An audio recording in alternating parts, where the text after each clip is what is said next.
Chhattisgarh Telangana border की करीगुट्टा की पहाड़ियों पर नक्सलियों के खिलाफ अब तक का सबसे बड़ा ऑपरेशन कगार अब तक जारी है। आज इस ऑपरेशन का 9वां दिन है। इस दौरान फोर्स ने पूरे पहाड़ पर कब्जा कर लिया है। यहां हेलीकॉप्टर की सहायता से 500 जवानों को उतारा गया है, जिसका वीडियो भी सोशल मीडिया पर जमकर वायरल हो रहा है। पहले इस ऑपरेशन में सिर्फ छत्तीसगढ़ पुलिस, तेलंगाना पुलिस और पैरामिलिट्री फोर्स शामिल थी। वहीं अब बिहार और झारखंड के सेंट्रल सुरक्षा बल के जवान भी इस ऑपरेशन में शामिल हो गए हैं। वहीं अब ये भी खबर है कि इस ऑपरेशन का मुख्य निशाना, यानी कि जिसे पकड़ने के लिए इतने दिनों से ये ऑपरेशन चलाया जा रहा है, वो नक्सली हिड़मा भाग गया है। वहीं इसे लेकर अब राजनीतिक जंग भी छिड़ गई है। तो चलिए इस पूरे मामले को थोड़ा सा विस्तार से समझते हैं। नमस्कार, आप देख रहे हैं CGNN लाइव। मैं हूं आपके साथ लेखिका सिन्हा और आज हम बात करेंगे ऑपरेशन कगार की और इस पर छिड़े पॉलिटिकल बहस की। दरअसल पिछले 9 दिनों से बीजापुर के करीगुट्टा की पहाड़ियों पर सुरक्षा बल नक्सलियों के खिलाफ अब तक का सबसे बड़ा ऑपरेशन कगार चला रहे हैं, जिसे लेकर ये कहा जा रहा है कि ये नक्सलियों के खिलाफ आखिरी जंग है, क्योंकि इस ऑपरेशन में नक्सलियों के सबसे बड़े लीडर्स शामिल है, जिनके पकड़े जाने या ढेर होने के बाद शायद छत्तीसगढ़ से नक्सलवाद खत्म हो जाए। इसके चलते लगातार सुरक्षा बल 9 दिनों से नक्सलियों के खिलाफ सर्च ऑपरेशन भी चला रही है, जिसमें नक्सलियों के बिछाए 100 से भी ज्यादा IED बम को बरामद कर सुरक्षा बलों ने नष्ट कर दिया है। वहीं 2 दिन पहले सुरक्षा बलों को बियर बम भी मिले थे, जो IED बम थे, जो बियर की बोतल से बनाए गए थे। इसके अलावा अब तक इस मुठभेड़ में 6 नक्सली मारे जा चुके हैं। वहीं अब सुरक्षा बलों ने अपनी कार्रवाई और भी तेज कर दी है।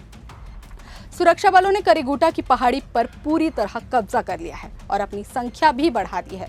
वहीं आज 9वें दिन 500 और जवानों को हेलीकॉप्टर के जरिए पहाड़ी पर उतारा गया है, जिसका वीडियो भी सामने आया है। पहले इस ऑपरेशन में Chhattisgarh police, Telangana police, paramilitary force शामिल थी। वहीं अब बिहार और झारखंड के सेंट्रल सुरक्षा बल के जवान भी करीगुट्टा की पहाड़ी पर पहुंच गए हैं और लगातार सर्च ऑपरेशन चलाया जा रहा है।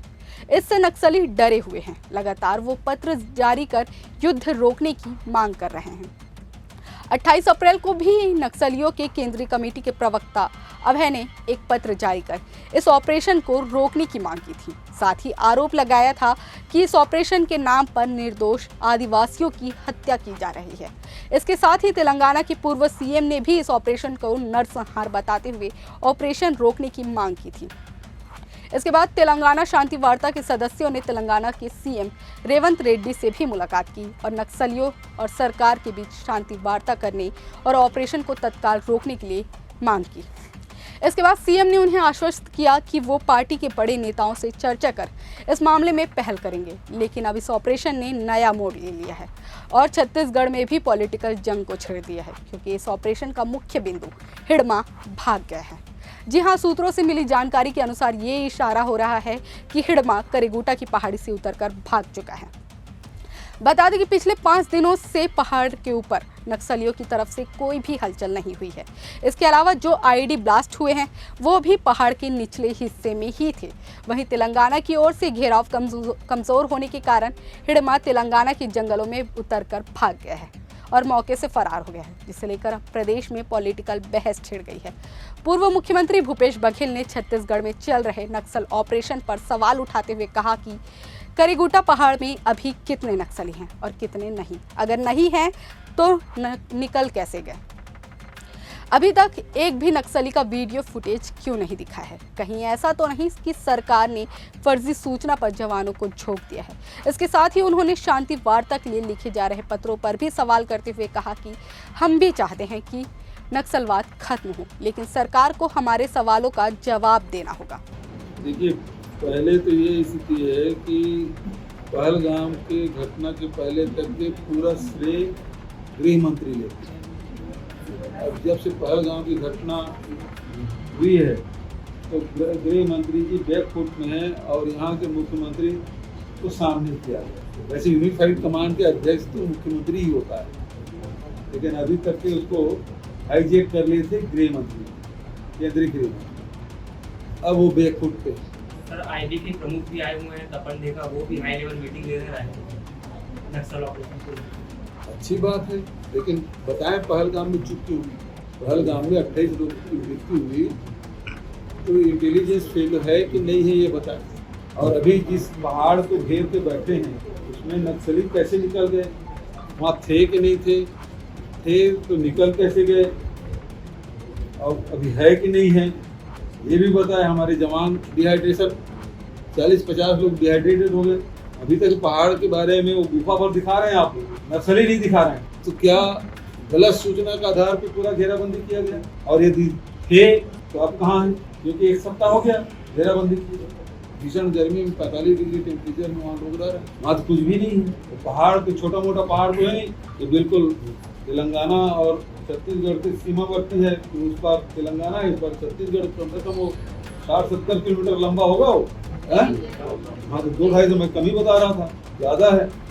अब इतने बड़े एरिया को घेराबंदी किए हैं, तो अभी है कि नहीं है? मैं रणनीति के बारे में नहीं पूछूंगा, तो रणनीति गोपनीय रखना चाहिए। लेकिन सवाल इस बात का है, इतने दिन से घेर के बैठे हैं, वो अभी हैं तो कितने हैं, अब नहीं तो निकल कैसे गए? वहीं डिप्टी सीएम विजय शर्मा ने नक्सलियों से शांति वार्ता की पहल को लेकर कहा कि आखिर ये लोग होते कौन हैं?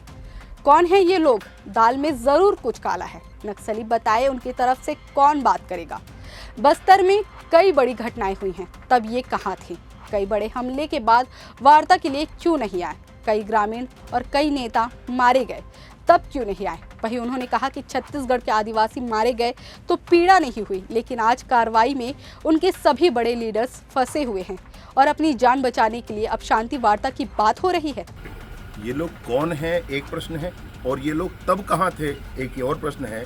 जब झीरम की घटना हुई तब इन्होंने क्यों नहीं कहा नक्सलियों के से कि ये सब बंद करो और तब जब एर्राबोर की घटना हुई थी तब इन्होंने क्यों नहीं कहा? जब 8 महीने के बच्चे को नक्सलियों ने जिंदा जला दिया था, पूरे बस्ती को जिंदा जला दिया था, उस समय इन्होंने क्यों नहीं कहा? जब मणिकोंटा की घटना हुई थी तब इन्होंने क्यों नहीं कहा था? जब दर्जनों ग्रामीणों को मार दिया गया था गला रेत करके, उनको पुलिस में मुखबिर हो कहकर, तब इन्होंने क्यों नहीं कहा था? जब झीरम की घटना हुई थी जिसमें छत्तीसगढ़ की इतनी बड़ी हानि हुई थी, छत्तीसगढ़ का एक नेतृत्व वहाँ समाप्त हुआ था, तब ये लोग कहाँ थे? और अब ये क्यों बोल रहे हैं?